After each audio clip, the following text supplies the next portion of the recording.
Hey, Stephen and Walter.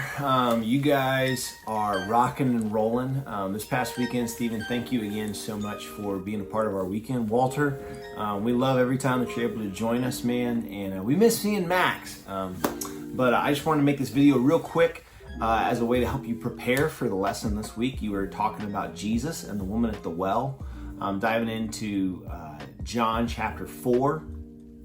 And as you've been following kind of the life of Jesus, we've seen that he was baptized, he was tempted in every way as we are, and he's now beginning his real public ministry. And it's important that one of the ways that he really starts out his public ministry is he starts out by interacting with a woman. And so that's the lesson that you guys are going to be jumping into. Before I get there, just a couple of quick reminders for you guys. One is that on March 21st, we are having a leaders hangout gathering, and I would love for you guys to stick around. Right after service, it's open to spouses, if it's a deal breaker, Walter, we'll have enough food that you and Max can both eat, and we just love for you to participate in that, because I want to build our team a little bit, and so I just want to let that be a blessing. And then the other thing is that coming up on Easter, we will not be having services. We will not have a life group on Easter Sunday. And so what that will do is it'll actually free us up. I know that our children's ministry may have some needs. I know that our parking team may have some needs. I know that our greeting team may have some needs. And so if you're able to actually, instead of preparing a lesson for Easter, but end up helping us serve, that would be helping us out by serving, that'd be great. But that's on Easter Sunday. All right, so as far as the lesson, Jesus and the woman at the well. Now, the lesson lays it out really, really well. Once again, this is expositional teaching. In other words, they're looking at the text and they're drawing out the big principles. And the big idea for this is that no matter what, Jesus knows who you are and he loves you. He's the only one who knows you fully and loves you fully. And you're, especially with 7th and 8th grade guys, you're gonna have to tease this out a little bit because it might not make sense. But basically, there are two things that everyone wants. Everyone really does want to be known, and we want to be loved. The problem is that in order for you to love us, we think, well, if you really knew who we were, then you wouldn't love us. And the thing is, though, maybe you might love us, but the reason you love us is because you don't fully know us. And yet Jesus fully knows who we are and fully loves us. There's a question that they suggest that you open up with a video. I watched the video.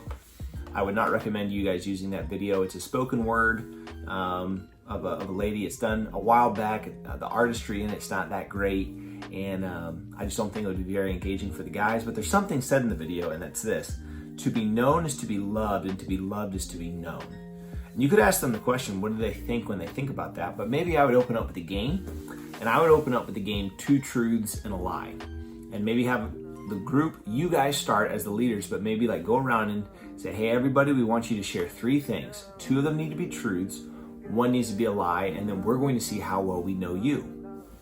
Or maybe even make it short and make it a truth and a lie rather than 2 truths and a lie. Shorter time, just 1 truth, 1 lie, and we have to decide what we think is true, what's really a lie. Okay, and it's just a fun way to break the ice, get them talking, but to really introduce this idea. Jesus knows who we are. Even if we don't know each other, Jesus knows who we are. Like I said, you'll be reading in John chapter 4, 1 through 30. It's a pretty long passage. I would suggest that you break it up. And I would encourage you to read a little bit, talk about it a little bit, read a little bit more, talk about it a little bit more, and that kind of thing. But the 3 big ideas is that Jesus knows your past and loves you anyway. I think the question, how has forgiveness strengthened and benefited your friendships? And just helping them see look, forgiveness is super important, and Jesus was willing to forgive as the God of the universe. He's willing to forgive this lady. How has forgiveness helped you? And so just help them to see he knows you. It doesn't matter what you've done.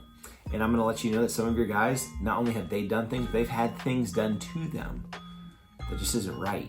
And so not to pry into it, but to really help them see, look, Jesus accepts us no matter what, no matter what's in our background.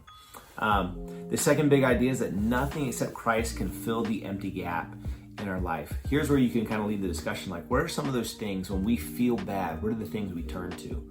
What are the things we run to? We run to social media. We run to Netflix. We run to video games. We run to our room to cry. Whatever it is, when we think about these things, does that actually fill us? And yet, The Bible claims that Jesus can fill us. Now, this is where I think you might need to have the most preparation, and that's to answer this question. How exactly does Jesus fill you? And I would encourage you to have a time, be able to share a story about a time where maybe you were feeling down, maybe you were feeling like you were being misunderstood, or just feeling like life wasn't going your way, and how Jesus came in and filled your life. For me, just last night, there's a part of me that was a little discouraged during the day. I know a lot of people were sick. I was sick on Monday. There's just kind of this like, hey, we just had this awesome weekend and now everyone's sick. Oh, this isn't really good. And yet, when we just stopped and we just began worshiping, it was like just being in the presence of God and Him going, look, it's all okay. It's all good. It's all right. And Jesus filling that void. And so be prepared to be able to share a personal example how Jesus maybe has filled that void in your life. And then you can invite them, like, hey, if they feel like they have voids in their life, invite them to ask Jesus to be a part of that. Finally, the third big idea is that an encounter with Christ produces a changed life. The story of the woman is that her life changes dramatically, right? She goes back and she tells everyone, meet the man that told me everything about me. I would encourage you to ask the guys, like one of the questions is verses 39 through 42 reveal the results of Jesus' conversation. Why is this message of Jesus so appealing to people who might be viewed as outcast by society? And be willing to share about your life and how Jesus has changed you. As far as an application, a take home from this, here's what I would do. I would really challenge your students to think about, as an application, their prayer life with Jesus. Do they stop and pray and ask Jesus, please fill me? Do they confess their sins completely? Do they say, Jesus, this is who I am, this is what I've done, and I'm asking you to forgive me of my sin and to cleanse me from all unrighteousness? Do they confess their sin? Do they pray and say, God, I need you. I have this hole in my heart. I have this gap in my life. I need you. Challenge them to pray that every single day and to begin a habit of praying on a regular basis, because the more we pray, the more we invite God into our heart and into the hole that's in our soul. And so I hope that's helpful. Just some practical, real tips. What I would encourage you guys to do is as guys are interacting, you want good interaction, and yet if guys seem to be disrespectful or talking when you're trying to talk, sit in between them. Put yourself by the kids that you think are potentially going to be your most troublesome.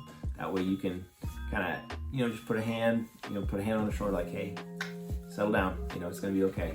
But at the end of the day, thank you so much for your investment. I really believe that God's going to do big, big things. And I would love to see our 7th grade guys become prayers. What better way to tell the world that we are followers of Jesus Christ than to have a vibrant, active prayer life where we're constantly inviting Jesus into our life so that He can fill the hole in our own hearts. Thank you so much, guys. I hope this is helpful. And as always, if you have any questions, please let me know.